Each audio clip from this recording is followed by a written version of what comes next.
400 பொருள் வாங்குறேன், அதை 300 நான் சேல் பண்றேன். அப்ப எனக்கு ப்ராஃபிட் எவ்வளவு?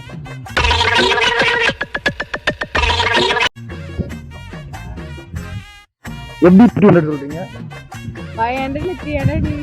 500 இல்லம்மா.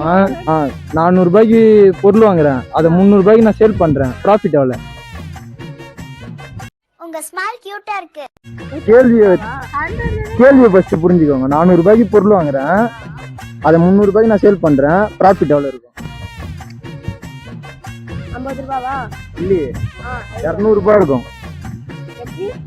எப்படி எப்படி? அதான் முதல்ல நானும் யோசிக்கிறேன், ஆனா எதுவும் வரமாட்டேன். எப்படி நீங்க தான் சொல்லணும். நான் 100 ஒரு பொருள் வாங்கினேன், அதை 300 சேல் பண்ணேன். ப்ராஃபிட் 200 தானே? நான் 100 வாங்கினேன். சரிம்மா. சரி, தமிழ் கிரியேஷன் சேனலை சப்ஸ்கிரைப் பண்றீங்க? தமிழ் கிரியேஷன்.